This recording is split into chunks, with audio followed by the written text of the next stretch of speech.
And this is a series that we're taking. It's like a curriculum that we've taken and we're developing it for us. And last week we talked about this is the life you're stuck with. Meaning, if you keep doing what you're doing, in 5 years, you're going to be exactly like you are, just an exaggerated version of yourself. Where will you be in 5 years? Either good or bad. We talked about this, and we said this last week, and if you're writing things down, write this down. The ways that we let in are the ways you're going to be set in. The ways that we let into our life are the ways that we're going to be set in, and they're going to change the course of our life. Going through the motions is only a bad thing if you're going through the wrong motions. People say, oh, our marriage, we're just going through the wrong motions. And as soon as someone says that, you know it's a negative thing. And it's negative because you're going through the wrong motions. No one says, you know what, my marriage is filled with passion and love, and we have date nights and we do this. Yeah, we're just going through the motions. No, when you do the right things, God changes our life and our heart. We talked about two things. Over here on the board, if you remember, we looked at the dominoes. That if we need to start with the smallest thing and just let God use it to knock over the next thing and the next thing and the next thing. We mentioned two things. Time is not on your side. I don't mean to be negative, but time is on none of our side. Time is gone in a moment. I've been here for almost 11 years. Alex was 8 years old when I moved here. Noah was 3 years old. Time is not on our side. We're not getting younger. We're not getting healthier. So time is not on our side. And we mentioned this. Future you is simply an exaggerated version of your current self. I am not just going to wake up in 5 years and just be like, oh, look how different I am in a good way. It doesn't happen that way. We're just an exaggerated version of us. We need God to help us and to change us, like we talked about, through justification, sanctification, and then we get to heaven, glorification. And write this down. Ongoing consistency is much more important than short-term intensity. Ongoing consistency. One step in front of the other, over and over. But we tend to live, or want to live, or we do live like this. These short, intense bursts. I'm going to lose this many pounds. I'm going to read the Bible in 5 days. We make crazy goals. But ongoing consistency is much more important than short-term intensity. Because we weren't designed to live on the mountain. We are designed to just be able to live with God consistently every single day. Today's part 2. You in 5 years. We're just asking the simple question. Who will you be in 5 years from now if you continue to do what you're doing? Who do you want to be in 5 years? The truth is, there's people in this room, and I said this last week, and it sounds crazy, but if we don't change the course of your life, if you don't change the course of your life, in 5 years you could be in jail. You could be dropped out of school. And those are the two questions. Where do I want to be? And if I keep doing what I'm doing, where will I be? Where will you be and who will you be in 2023? And who do you want to be when the next half decade is over? I read on Facebook, and I hear people say it all the time, and someone tagged me in it this week, and it was funny. They said, when I have a friend that'll say, where are you going to be in 5 years? And you're just saying, dude, I just want to make it till Friday. But the truth is, that's part of our problem. Is we get so caught in just living in a moment that there's no vision, there's no dream for what God could do. We need to pick something bigger, decide that we're going to go a little deeper. The title of this message today is called In the Absence of Crisis. In the Absence of Crisis. You can turn with me in your Bibles to 1 Kings 19, and we're going to just kind of touch our way through at the first part. And we got to go quick because we don't have a lot of time today. In 1 Kings 19, I would encourage you to go home, write down these passages, go home and read it. It's about this man Elisha. Elisha would eventually become a prophet because Elijah, who was the prophet, and many scholars call him the mightiest of the miracle-working prophets, Elijah. Many people call him that. And him and even Moses, they kind of represent this office of the prophet, this fiery figure. You have Elijah, whose shoes would be so difficult to fill. He's this miracle-working prophet, and then we have Elisha. But God told Elijah in advance that he was going to pick somebody to follow in his footsteps. And he told them this person was going to be Elisha. I mean, how confusing is that? If I was Elijah, I would be like, okay, God, you couldn't pick someone with a name a little less close than mine? People are going to get all confused about this. Elijah and Elisha. Why didn't you just pick Bill? That'd be easier. So Elijah goes out and he goes to find Elisha. And it says this, so he, this is Elijah, departed from there in verse 19. And he found Elisha, son of Shaphat. And Elisha, when he got found, was plowing with 12 yoke of oxen before him. He was plowing with 12 yoke of oxen. Now you don't seem impressed by that, but you should be impressed because we just found out he is loaded. He's totally rich. Elisha he had so much money, he could have been like, hey. See, the oxen of that day were the equivalent of a really expensive John Deere tractor. Or a souped-up Ford F-150, the Raptor edition. He had 12 pairs of these. 12 pairs. That's 24 expensive pieces of farm equipment. He was loaded. He was working for his dad on Shaphat Farms. I mean, Shaphat Farms, that was the place to be. Shaphat Farming Incorporated, Shaphat and Sons, Shaphat Incorporated. This was the place to be. The money was rolling and things were good. And Elisha is going to be in charge of this farm one day. They're loaded. It was a huge responsibility, a lot of money. And then Elijah passed by him, the text continues. And it's interesting, it says he passed by him and he threw his mantle on him. Just think about it. He threw his mantle on him. I mean, it's a little strange. Elisha's walking behind 24 oxen. And I don't wear a coat that often. And Elijah, he walked for 4 days from where he met with God, and he was going to look for Elisha. And I just need to act it out for you. So just Denise, come on up here for real quick, for real fast. We don't have a lot of time. We got to go fast. So here we have Elisha. Turn around, come over close to me. Here we have Elisha. Elisha is turned around and he's working the oxen.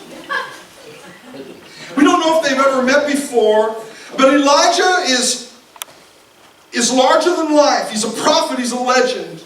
He was a miracle-working prophet. And he says that he threw his mantle on him. He threw his mantle on him. So just think about that. He's plowing the field, he throws his mantle on him. He just appears out of nowhere, and he just approaches him. He takes off his jacket. I can imagine it being very dramatic, you know, like in the movies. Dun, dun, dun, dun, dun, and he throws the mantle on him.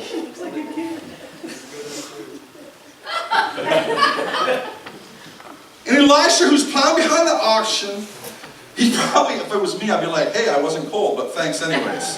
But he throws the hope on him. But what this was a chance for Elisha to be under the authority of Elijah. God spoke to Elijah, and he said, I want you to choose Elisha. That's what he was offering. By throwing the coat, that's what he was offering. And Elisha knew full well. Elisha knew full well what was going on.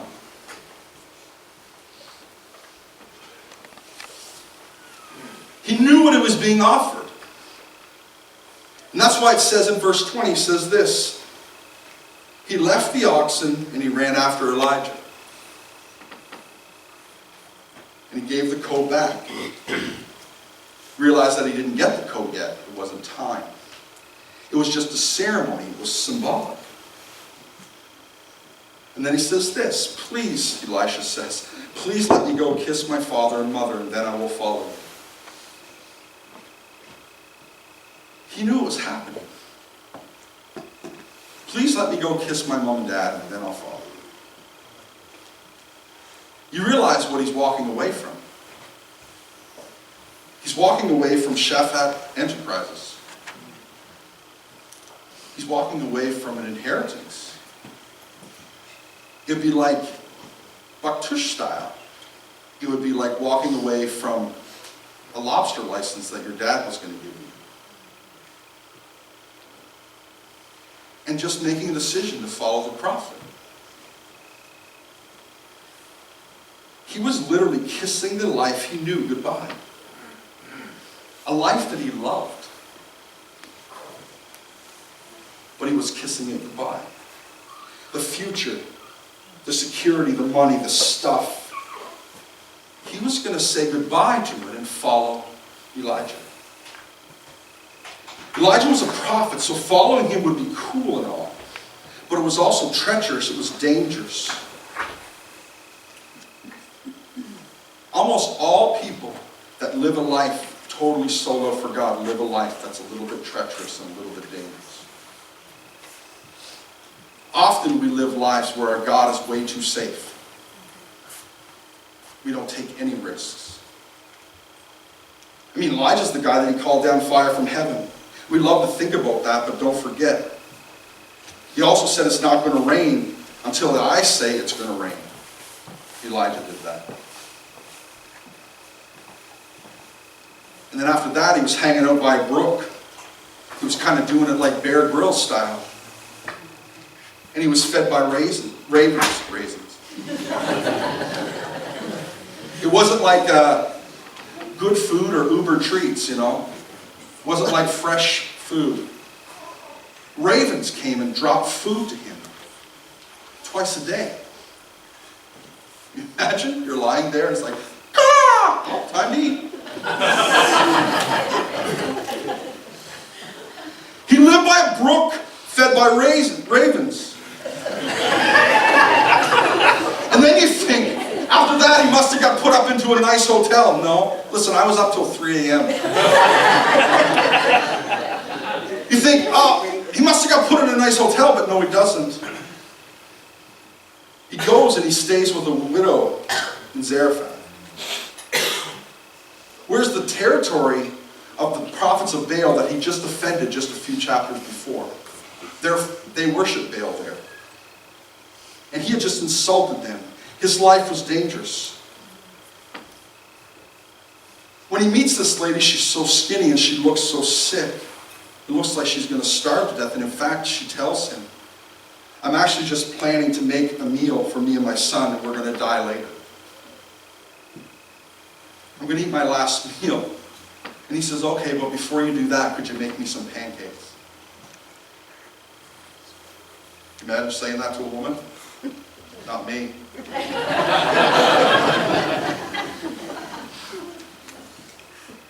And he ends up staying with her all through the famine. Elisha knows full well what he's embracing, a life where God is going to use him dramatically, but hardships, difficulty, and opposition are going to come this was going to happen. But he accepted it right there on the spot. Just let me go kiss my mom and dad. Elijah responds to him. It's so interesting. He responds to him, he says, go back again, for what have I done for you? In other words, he says, yeah, go kiss her, but make sure you think twice what you're doing here. I've never done anything for you. Make sure you think twice. Or in Baptist terms, we would say, measure twice, cut once. Make sure you count the cost before you deny yourself. Before you give up Shaphat Farms, you make sure you know what you're doing. Or in the words of the New Testament, make sure that you deny yourself before you take up your cross to follow me. Make sure you understand what you're getting yourself into here. Make sure that you understand what you're embracing. You're embracing a life of sacrifice. A life that you're not in control of anymore. You are submitting yourself to Elijah and to God. Make sure you understand that full well. See, because the truth is, a lot of us don't do that. We think that we're getting a genie in a bottle. And his name is God. And when we need help, we just rub it, and he pops out. And we say, use me, use me, use me, use me. And then in 3 months, we turn our back on him because he tried to use us and we wouldn't listen to him.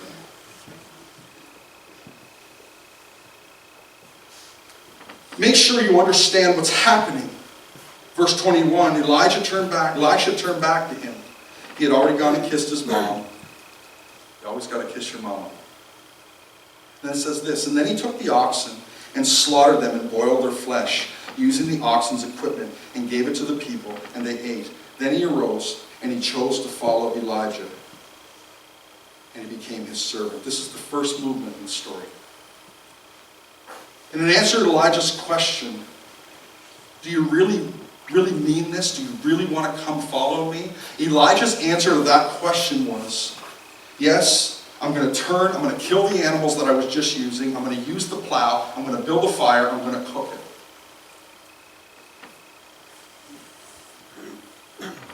This was everything that represented his life. I mean, he's making a pretty strong statement here. And the text tells us that he becomes a servant. He left Shaphat Enterprises to become a servant. Get this. This blew my mind. Get this. For 18 years. For 18 years go by. That's long enough to be born and graduate high school. We get one detail of Elisha's life. One. He leaves Shaphat Farms to go follow Elijah. And we get one detail in 18 years. One. Here it is. Here's the scripture. Write this down. He poured water on the hands of Elijah. That's it. You're waiting for another verse? There is none. That's it. That's all we get for 18 years. He poured water on the hands of Elijah. His function was to carry hand sanitizer. And when Elijah needed to wash his hands, he went, psst. For 18 years, he gave up everything. And for 18 years, it's like when you go on a cruise and you go into the dining room and there's someone there with a little jug and they say, washy, washy. That was his job. For 18 years. You want to sneak past them? No, you can't. Washy, washy. Because they don't want to miss.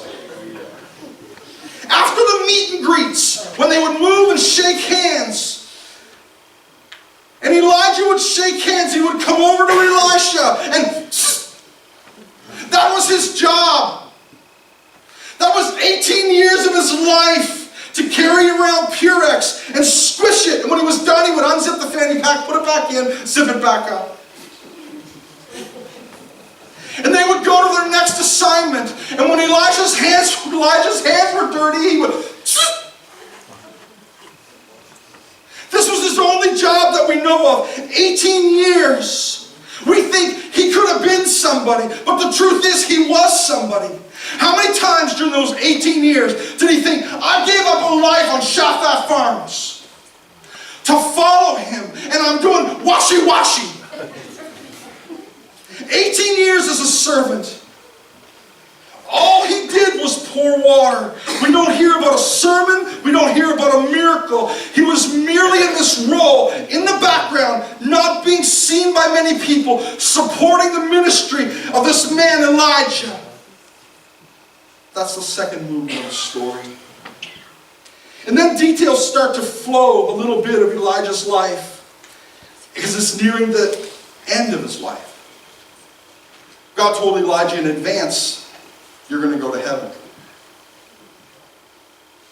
You're about to be done here on earth. I need you to let Elisha know it's about to end. It's coming to a conclusion. They began walking to a lonely place, to a solitary place so they could be alone. But they had to cross a river. They came to a body of water. When they got to the body of the water, Elijah stopped. Elisha's been around for 18 years. By this time he knew enough not to ask any questions. He knew that if Elijah was stopping, there must be a reason. And slowly again, Elijah starts to take off his coat.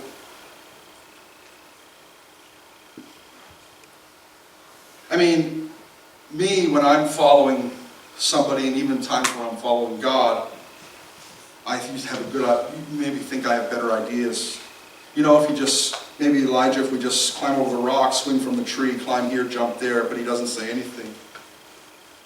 Elijah looks at the river, takes his jacket off, the mantle that he had put on Elisha earlier. And he walks over and he smacks the edge of the water. And the water parts. People say, I don't read the Bible because it's boring. I don't see it. He hits the river with his jacket, and the jacket divides in half.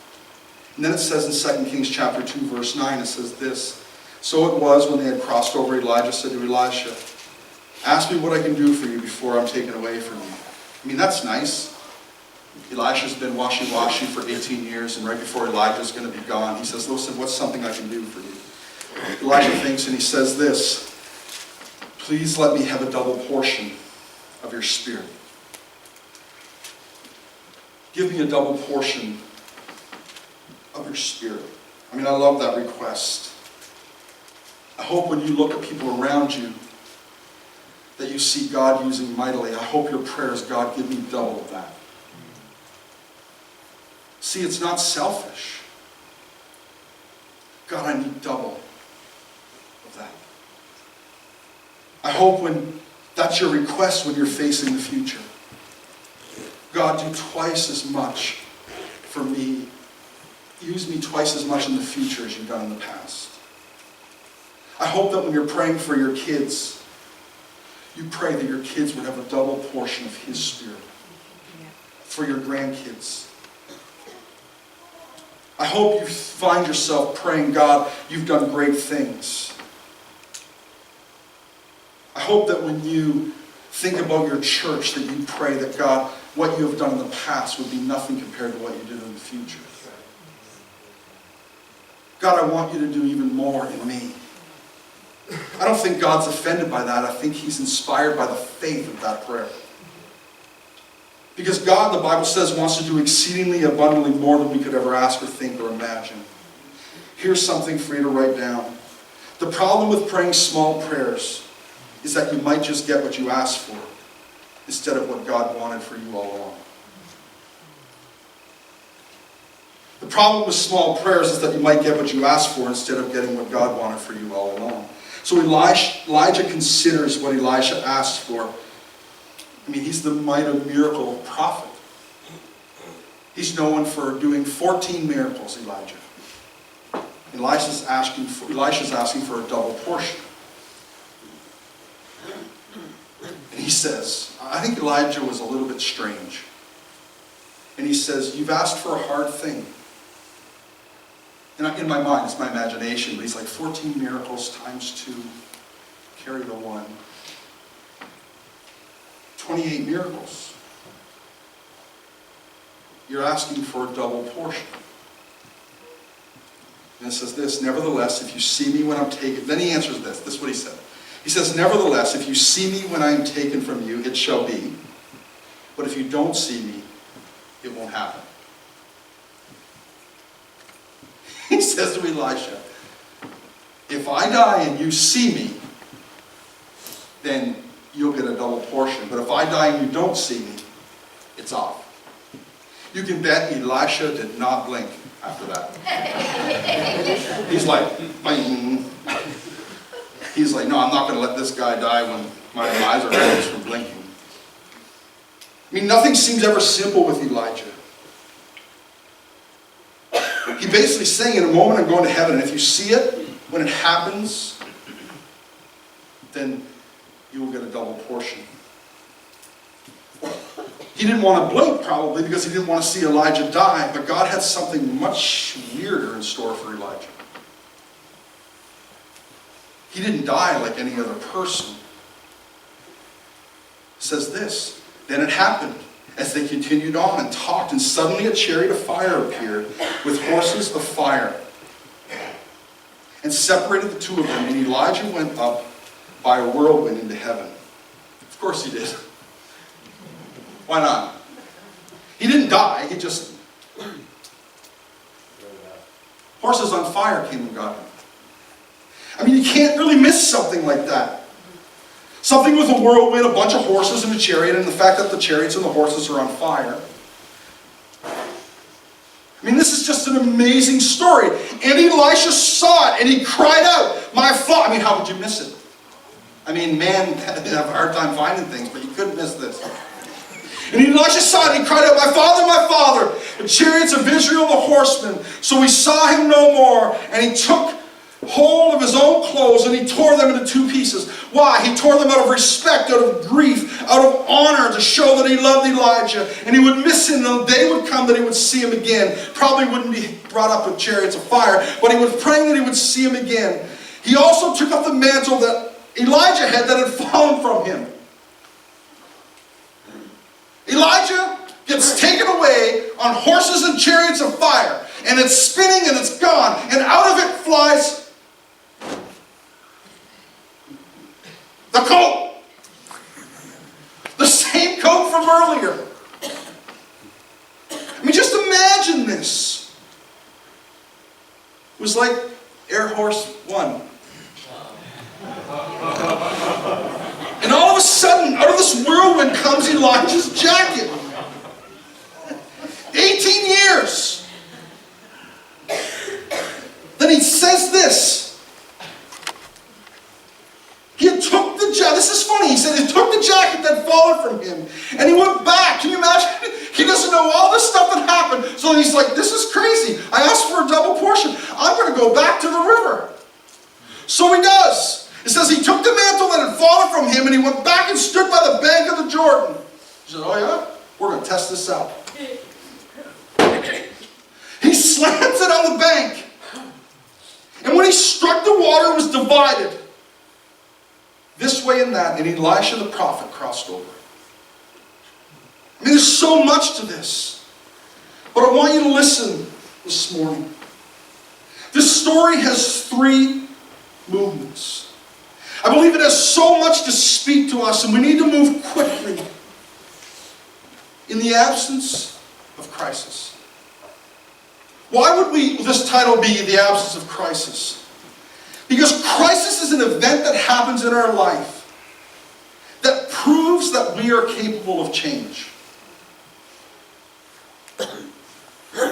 People say, I could never change. I could never do this. I could never do that. Well, if you had to, you would. You need to understand that this message, I speak to you with great conviction towards myself and my own heart. How do moms, when they get in car accidents, pick up a car that was on top of their child? Because you do it when you're in a crisis. I hear people say, I could never fast. And you say, why? I say, well, because I get hungry. When I was in Bathurst, New Brunswick, basically, My senior pastor had this idea to have a fast, and he actually mandated the staff, which was me, that we all were going to fast food, not eat food, for 40 days, because fast food I could have did. But you know what? There was this internal crisis brought up, and you know what? I did it. For 40 days I never ate. I wasn't happy, I didn't like it. If your car broke down in the woods and you were stranded there for 3 days, you would do it. Why? Because you had to.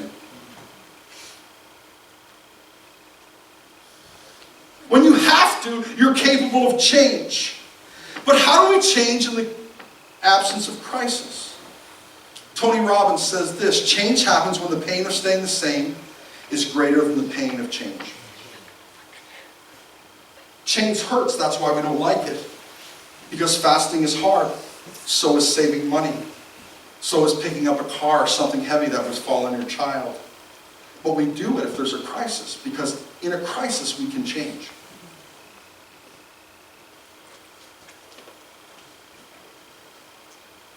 I mean, I wouldn't recommend creating a workout regime that had someone hurt your child, and every time they hurt your child you would lift something heavy. That's not a good idea. But if we are going to be people that God radically changes over the next 5 years, there's 3 things we need to do. 3 things that Elisha did. Number 1, it's going to take drastic action. Drastic action. Elisha takes drastic action when he decides to follow Elijah. He kills the animals, burns the oxen, cooks them. That's drastic. We need to be people who will choose to say we will die or we will succeed, but there is no backing down. If we want to change, we need to be people of drastic action. But so often we procrastinate. We'll say, I'll do it tomorrow. Change. Everybody in this room, there's something that we need to change. Why is drastic action needed at the beginning? Because it's the first domino. If you were here for last week's message, or you can go online and watch it, that the first domino, although it's just small, it knocks over the next domino. And eventually it would knock over dominoes as high as the Empire State Building. It takes drastic change to knock something over.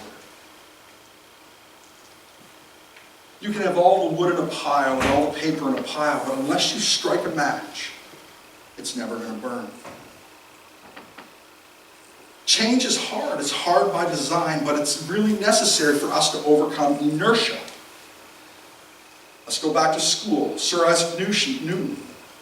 He's famous for discovering the rules behind gravity and inertia and all these different things. And he had this theory that he invented that we've locked in on now, and we call it the laws of motion. And the first law is what we call inertia. And here it is. Objects will remain at rest or in uniform motion in a straight line unless compelled to change its state by the action of an external force. Objects will remain at rest unless there is drastic action. This is very interesting. The point is that everything in the universe wants to keep doing whatever it is doing right now, unless there's drastic action. It doesn't want to change. Everything is resistant to change. We call that inertia. The word inertia comes from the Latin word that actually means lazy. Inertia is this brick. Inertia just holds that brick there. That brick doesn't want to change. It's lazy. It doesn't want to move. It's set in its ways. If 1,000 years go by and that table doesn't collapse, that brick is going to be sitting right there. It's lazy. It means lazy or idle, no movement. Everything in the universe, every object, takes the first law of motion. And it makes so much sense. Our default thing that we do is to stay how we are. We don't want to move, we don't want to change, because the first law of motion states that everything is lazy. This brick is so lazy. It's just sitting there, it's idle. It doesn't want to move. If I say, hey brick, you got any plans for today? No, I'm just going to sit here and do nothing. And the brick will just stay there forever. But what it needs is a force to cause drastic action for it to move. With some drastic action, I can move the brick. I can't move it much because it has a certain amount of mass. It's heavy. But if I take this balloon doesn't have very much mass, and it's easy to move. Watch out, Junior. It's easy to move. And I can move it all over the place. In fact, if I just set it here, it would move just because of the air and the electricity. Even the wind and the static energy of a balloon will move it. More mass means more inertia. The longer that we've been set in our ways, the harder it is for us to change. See, it's interesting. Because I can take this brick, I can smash it on my hand, but it doesn't hurt. Because the brick doesn't want to change. It doesn't want to move. And the force goes out. We could go bigger. We don't have time to do it today, but I could take somebody and I could put them... Oh, what the heck. We're going to be late. Anyways, come here. Somebody who I'm not going to hurt. Yeah, quick, Norm, come here. You're light, but we'll let you hear. So Norm's going to lie on this bed of nails. No, just leave it right there. That's perfect. Yeah. Lie down. No.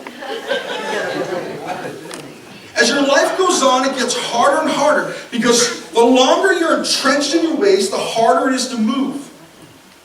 So I could take this brick, I could put this on Norm's chest.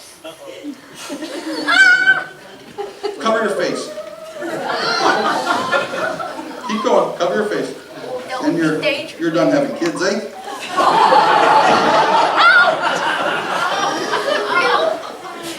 So I could take the board, put the brick,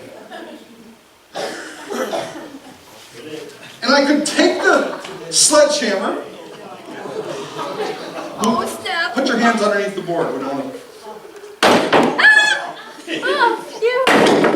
Watch your head. That's my legs there. And it doesn't hurt.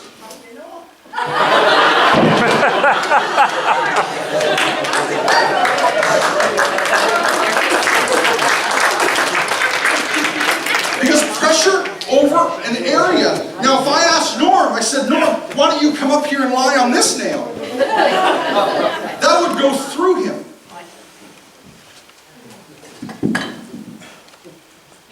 Because pressure over causes pain. When we lie down, and if the pressure is distinguished evenly, it's going to be okay. This is a good reason for you to be involved in a small group. Because when life comes and the pressures come, if you try to take it on your own, it'll destroy you. But if you've got people around you, you can take the pressure. I mean, it's difficult to change our life because all of our energy goes in to resisting change. And then there's nothing left over. That's why baptism is so important, because it's this drastic action. That's why fasting is so important. I'm not going to eat. Why? Because I need to hear from God. It's drastic action. I'm telling you, it's drastic action to delete certain phone numbers off of your phone because the people are dysfunctional. It's drastic action to break up with someone who you know is not good for you because God's got something better for you. It's drastic action. It's drastic. And when you find what you need in Him, then you'll be ready to be brought into the relationship that God has for you. It's drastic action to say, here's the line. Nobody is going to do this to me anymore. It's drastic action to take vacation, to go to the DR, to work harder than you've ever worked in the heat. It's drastic action. God, I am yours and you are mine.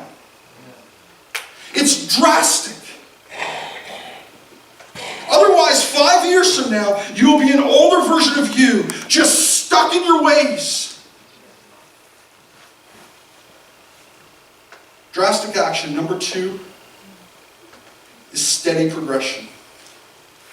Slow and steady. 18 years of pouring water. Pouring water. Pouring water. 18 years. Slow and steady.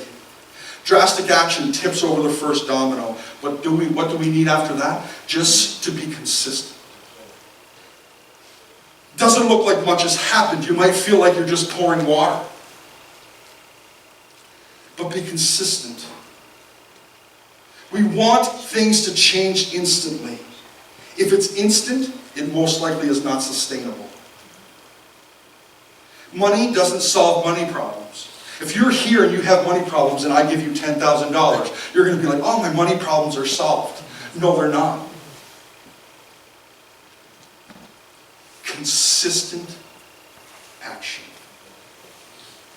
You want the process that God put in motion of slow and steady about seasons. God works in sowing and reaping, summer and spring and winter and harvest. Imagine if we just live and we're planted in the season God has us in. Here's a quote. It says this: it's time someone told you it's straight. You've been bamboozled or lied to for too long. There's no magic bullet, secret formula, or quick fix. You don't make $200 grand a year by spending two hours on the internet. You don't lose 30 pounds in a week.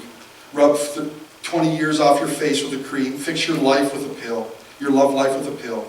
Or find lasting success with any other scheme that is too good to be true. It'd be great if you could buy your success, your fame, your self-esteem, your good relationships. And the health and the well-being is a nice package if you could buy it at the local Walmart. But that's not how it works. You say, Troy, what it's going to take? Day in and day out. Sowing, watering, dreaming, keep planted, be in a small group, make good decisions, Bible, Jesus, prayer, save, work out, make the right choices, be with the right people, day in and day out, planted in His house, flourishing in His courts. It takes the right things over and over and over again to get where you want to be. It's not magic. John Maxwell put it this way: improvement doesn't happen in a day, but it happens daily. There's a third movement. We have drastic action, steady progression, and once we do those things, we can enjoy momentum. We can enjoy momentum. Don't sit on that. It's interesting the way Elisha eventually comes to a place where slow and steady has been just pouring the water, pouring the water, pouring the water. And then we come to enjoy momentum. Momentum is an interesting thing. Sometimes paper is nicer. Enjoy momentum. Elisha has done all these things, and then all of a sudden, his life starts to pick up. Start to experience something really interesting.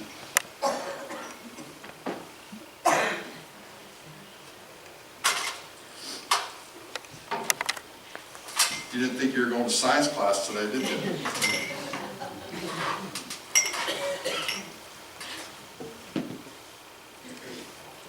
So Elisha, if Newton says that an object at rest will stay at rest, and an object in motion will stay in motion. Do you know if I threw a brick in the air and we were in a vacuum and there was no gravity and no friction, that it would go forever until it hit something?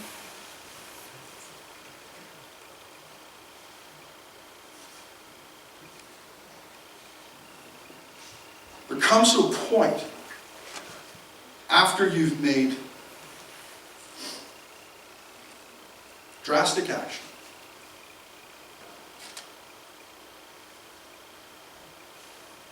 You know what? Something amazing comes in the faithfulness of just pouring water over and over and over. Just being faithful to what God has called you to do. Do you know that if you will take drastic action and be faithful repeatedly over and over, that God will bring such a momentum to your life? Because if an object is lazy, is at rest. But once the object in motion, it wants to stay in motion.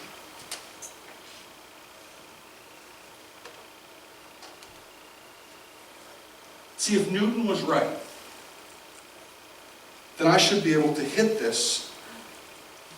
See, these apples, they want to stay. They're lazy. They want to stay right where they are.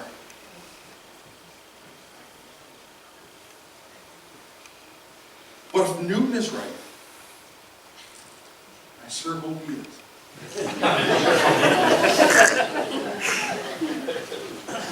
Then if I hit this, these apples should not follow those. It's kind of nice to have a new use for these little toilet paper things, because usually when we see them, we're either angry or really mad, or really disappointed, or in need.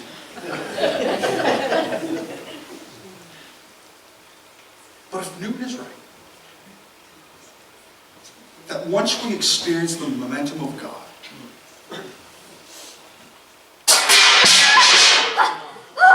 that an object in motion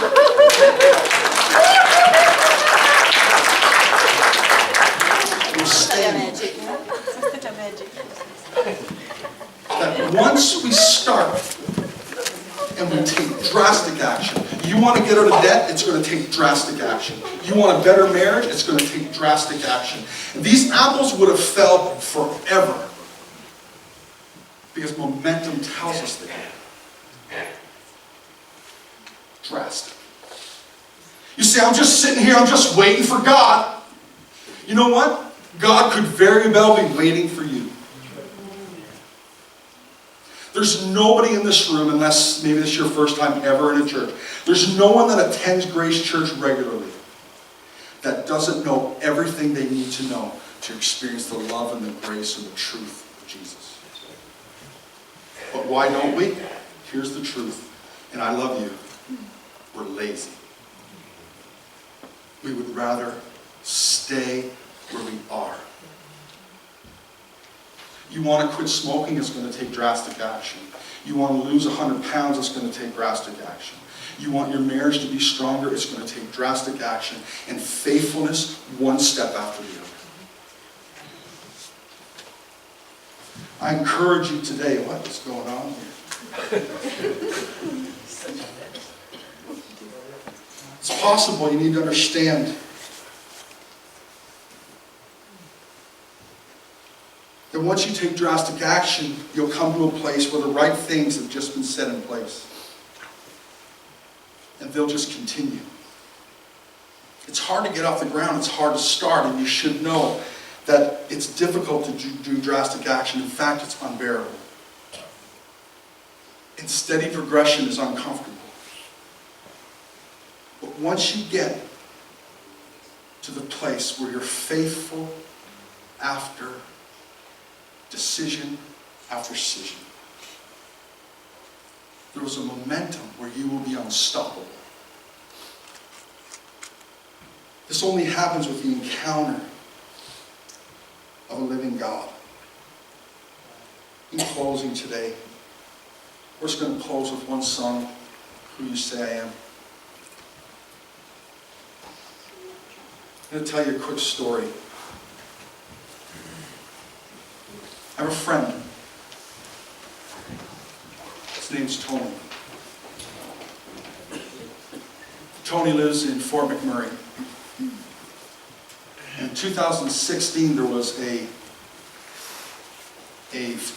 wildfires were in Fort McMurray. And they were evacuating everybody because they were going to lose everything. And Tony weighed 600 pounds. 600 pounds. And when he was on the bus,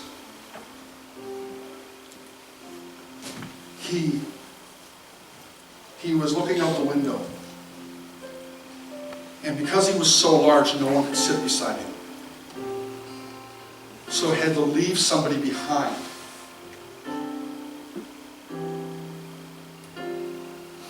That could possibly not be retrieved. He got on the bus, then he got on the plane. It was the same thing on the plane.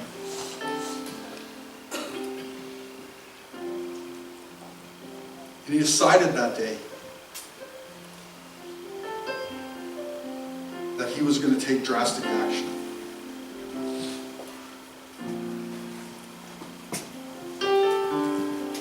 So he landed in Edmonton, had to live there in a hotel for numerous weeks, where it would be easy just to eat at restaurants and do your thing. And he decided that he would take drastic action. He did. And over the next 2 years, he had a day where he took drastic action. Then he decided that he would be consistent over a long period of time. So he started walking, and he could only walk 100 feet. Then 200, then 500. In over 2 years, he lost 337 pounds. Why? Drastic action. Ongoing consistency. And then a momentum that only God can build. I wish I could tell you this morning that it's a quick fix. There's people in this room that you struggle with addiction. There's people in this room that you're winning the goal, the battle against addiction. And you only are doing it because of drastic action, consistency. And now you're just riding momentum. I wish I could tell you this morning that every one of us could change just like this. But I can't tell you that. That God put in seasons of reaping and sowing and reaping and sowing. And I'll encourage you today, I told you last week, to start to try to resist the urge to come up with these big goals. But I would encourage you today, as we stand and we start to just worship together, to just let God speak to you in those three things.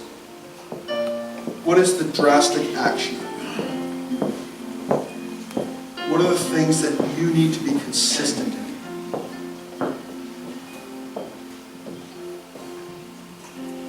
What are you being lazy about? What am I being lazy about?